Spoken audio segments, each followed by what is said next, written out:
नमस्कार दोस्तों, स्वागत है आप सभी का कॉमर्स क्लासेस में। नेक्स्ट लेक्चर में हम बात करेंगे समष्टि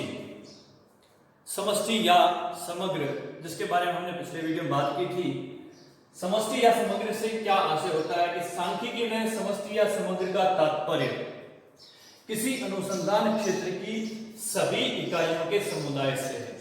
हमने पहले ही बात की थी कि समग्र का मतलब होता है कि जिसका हमें अनुसंधान करना होता है, उस संपूर्ण इकाई को हम क्या कहते हैं? समग्र कहते हैं।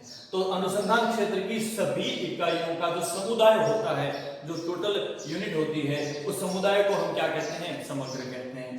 जिनमें कुछ समान विशेषताएं होती हैं, समान विशेषताएं होगी तो ही हम उसका अनुसंधान कर सकते हैं। यदि उस संपूर्ण समुदाय में अलग अलग विशेषताएं होती हैं तो हम उसका सैंपल के आधार पर अनुसंधान नहीं कर सकते हैं। हमें उस दशा में सभी इकाइयों का अलग अलग अनुसंधान करना होगा और उसके बाद कोई निष्कर्ष निकालना होगा। वह जिनमें से कुछ इकाइयों को अध्ययन हेतु चुना जाता है।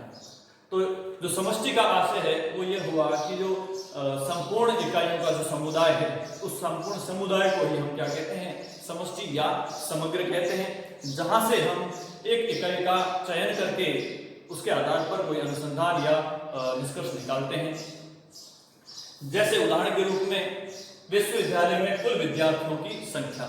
तो यहाँ पर विश्वविद्यालय में जितने भी छात्र हैं, ये सारे के सारे छात्र क्या कहलाएंगे? एक समष्टि या समग्र कहलाते हैं। और उन्हीं छात्रों में से हम कोई अनुसंधान करना चाहते हैं तो उन्हीं विश्वविद्यालय के संपूर्ण छात्रों में से जो छात्रों का चयन किया जाता है उन्हें हम कहते हैं प्रतिदर्श। अगला आता है पुस्तकालय में पुस्तकों की संख्या। एक जो लाइब्रेरी है, पुस्तकालय, उस पुस्तकालय में जितनी पुस्तकें हैं, उन सारी पुस्तकों की जो संख्या है कि टोटल जितनी बुक्स हैं, उन सारी बुक्स को हम क्या कहेंगे? समष्टि या समग्र कहेंगे।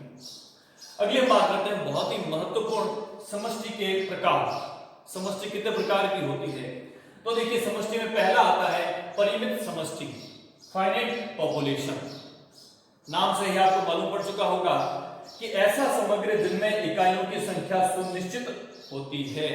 ऐसा समग्र या ऐसा समुदाय जहां पर इकाइयों की संख्या जो है पहले से निश्चित होती है और उन निश्चित इकाइयों में से हमें कोई प्रतिदर्श लेकर या सैंपल लेकर के हमें अनुसंधान करना होता है, तो वह कहलाता है परिमित समष्टि।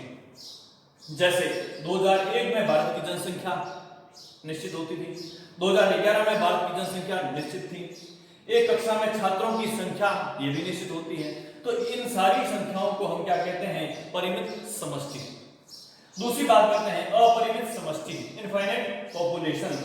नाम से ही आपको मालूम पड़ चुका होगा कि ऐसा समग्र जिसमें इकाइयों की संख्या अनिश्चित होती है। ऐसा समग्र, ऐसा समुदाय जहां पर इकाइयों की संख्या अनिश्चित होती है, कितनी भी हो सकती है। फॉर एग्जाम्पल, बोले गए शब्दों की संख्या कितनी भी हो सकती है। हम कितने भी प्रकार के शब्द बोल सकते हैं, उनकी कोई निश्चित संख्या नहीं होती है। पेड़ों पर पत्तों की संख्या, बहुत सारे पेड़ हैं, अनगिनत पेड़ हैं और उन अनगिनत पेड़ों के ऊपर अनगिनत पत्ते हैं, तो उनकी संख्या भी अनिश्चित हो गई। सिक्कों के उछालों की संख्या, एक सिक्के को हम कितनी बार उछाल सकते हैं, कितनी भी बार उछाल सकते हैं, तो उनकी उछालों की संख्या भी कैसी है? अनिश्चित है। तो इन्हें हम क्या कहेंगे? अपरिमित समष्टि। तो ये था हमारे समष्टि का आशय और समष्टि के प्रकार। इसका आप एक स्क्रीनशॉट ले सकते हैं।